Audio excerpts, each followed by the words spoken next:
और अब से कुछ देर में प्रधानमंत्री नरेंद्र मोदी 54 जिलों के डीएम के साथ ही बैठक करने वाले हैं और उस पर जानकारी देने के लिए हमारे साथ संजय त्रिपाठी हमारे सहयोगी जुड़ गए हैं लखनऊ से, रौनक कुकड़े मुंबई से, मनीष शर्मा जयपुर से और कुंतल चक्रवर्ती हमारे साथ कोलकाता से मौजूद है। संजय, चर्चा की शुरुआत मैं आपसे करूंगा। एक तो कौन कौन से जिलों के डीएम इस बैठक में शामिल होने वाले हैं, तैयारी क्या है और क्या कुछ बातें प्रधानमंत्री के सामने रखने वाले हैं?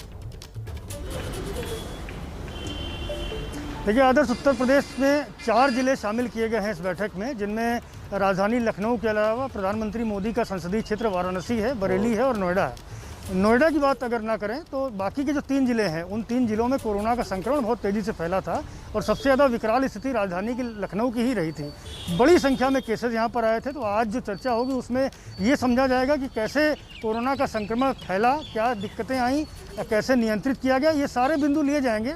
समझा जाएगा बारीकी से कि आखिरकार किस तरह से इन जिलों में संक्रमण फैला और आज के वक्त में जो ज़रूरत है वो क्या है, क्या सुविधाएं मुहैया कराई जानी चाहिए, इस पर भी चर्चा होने की उम्मीद जताई जा रही है। और जैसा कि उत्तर प्रदेश में जो स्थिति है, अब तक यहाँ करीब 1 करोड़ 20 लाख लोगों का वैक्सीनेशन हो चुका है। बहुत बड़ी संख्या नहीं है क्योंकि 24 करोड़ की आबादी का प्रदेश है और जिनमें 34 लाख ऐसे लोग हैं जिनका सेकेंड डोज लगा है। तो वैक्सीनेशन पूरी रफ्तार से नहीं हो पा रहा है। ऐसे में वैक्सीनेशन कराया जाए, वैक्सीन उपलब्ध कराई जाए, क्योंकि क्राइसिस हो रहा है। ग्लोबल टेंडर निकाला जरूर गया था लेकिन अभी तक कई शर्तों की वजह से उलझा हुआ है, हो नहीं पा रहा है। तो आदर्श वैक्सीन की ज़रूरत है। इसके अलावा जो ब्लैक फंगस के नया बीमारी के रूप में सामने आ रहा है, उसमें भी उत्तर प्रदेश के में 150 से ज़्यादा मामले अब तक सामने आ चुके हैं, जिनमें सबसे ज़्यादा मामले फिर एक बार राजधानी लखनऊ से आए हैं। तो कैसे ब्लैक फंगस को रोका जाए, इन सब चीज़ों पर, इन सब बिंदुओं पर चर्चा होगी। साथ ही साथ वैक्सीन अहम बिंदु होगा कि वैक्सीन ज़्यादा से ज़्यादा उपलब्ध कराई जाए उत्तर प्रदेश के विभिन्न जिलों को। जी आदर्श। ठीक है संजय, आप रहे हमारे साथ। रौनक कुकड़े भी मुंबई से जुड़े हुए हैं। रौनक, महाराष्ट्र में कौन कौन से जिले के डीएम जुड़ेंगे इस बैठक में, और वैक्सीनेशन, जिस तरह से खुद हमारे साथ संजय त्रिपाठी जुड़े वो भी बता रहे हैं कि वैक्सीनेशन तो मुद्दा होगा और वो शायद सारे राज्यों का मुद्दा होगा, क्या कुछ और चीजें महाराष्ट्र की तरफ से रखी जा सकती हैं इस बैठक में?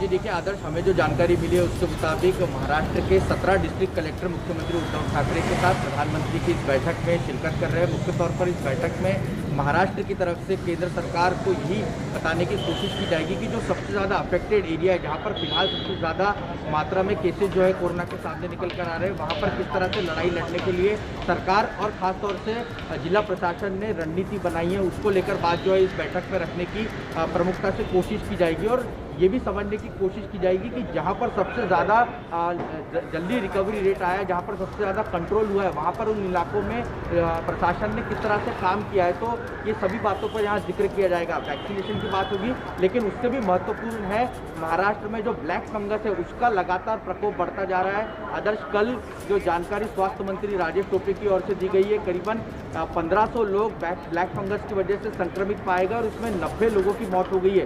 इसके लिए जो इंजेक्शन लग रहा है उसकी भारी कमी जो है महाराष्ट्र में देखने को मिल रही है। और इस बैठक में मुख्यमंत्री उद्धव ठाकरे इस मुद्दे को भी प्रधानमंत्री के सामने, उनके सामने रखने जाएंगे। इस तरह की जानकारी जो है वरिष्ठ सूत्रों के से हमें मिली है और मुख्य तौर पर ये मांग की जाएगी कि ज़्यादा से ज़्यादा इंजेक्शन जो ब्लैक फंगस के लिए लगने वाले वो महाराष्ट्र को प्रायोरिटी के हिसाब से दिए जाए, क्योंकि ये बीमारी जो है वो महाराष्ट्र में तेजी से फैल रही है। इससे भी लड़ने की ज़रूरत है और कोविड को रिलेटेड भी बात जो होगी, वैक्सीन को लेकर भी बात निश्चित तौर पे महाराष्ट्र सरकार की ओर से रखी जाएगी। जी आदर्श। ठीक है, आप रहे।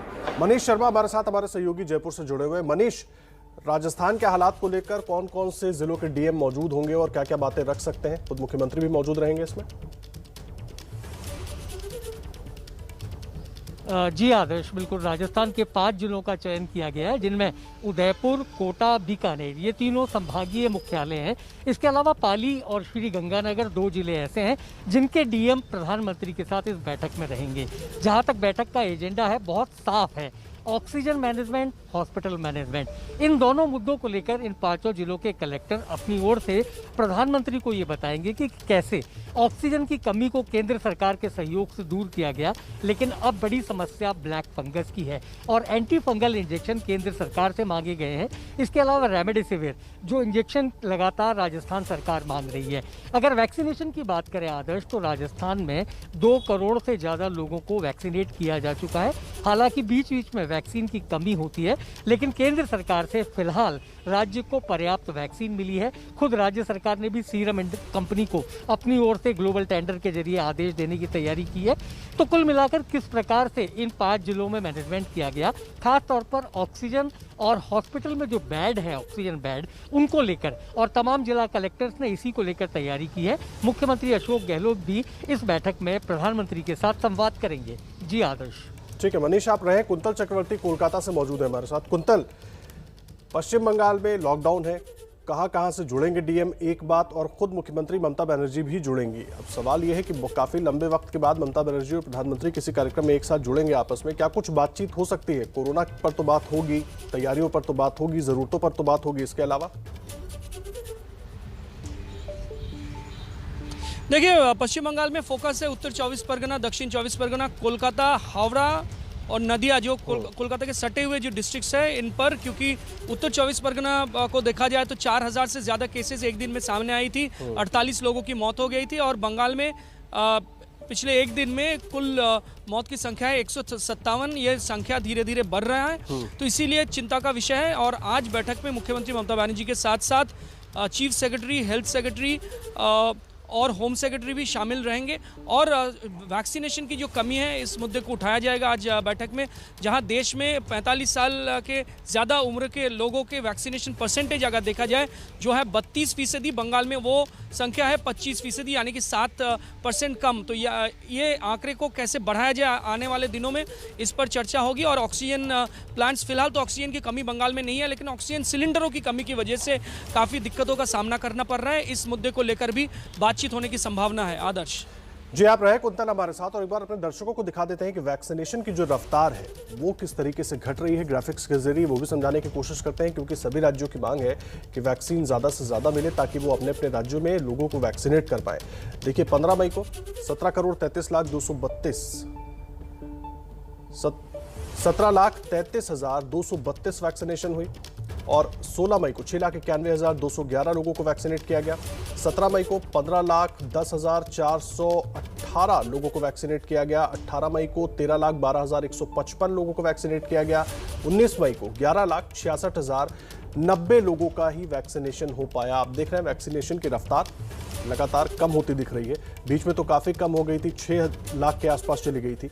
और देखिए मौत किस तरह से हो रही है लगातार इस कोरोना महामारी के दौरान। 16 मई को 4,077 लोगों की जान गई, 17 मई को 4,106 लोगों की जान गई, 18 मई को 4,329, 19 मई को 4,529 जो कि सबसे ज़्यादा था। और पिछले 24 घंटे के जो आंकड़े आए हैं वो सबसे कम आंकड़े हैं, और लगातार हम आपको आंकड़े दिखा रहे हैं। और पिछले 24 घंटे में 2,76,110 कोरोना के नए मामले आए हैं, और 3,08,774 लोगों की, माफ कीजिएगा, 3,874 लोगों की जान गई है कोरोना संक्रमण की वजह से।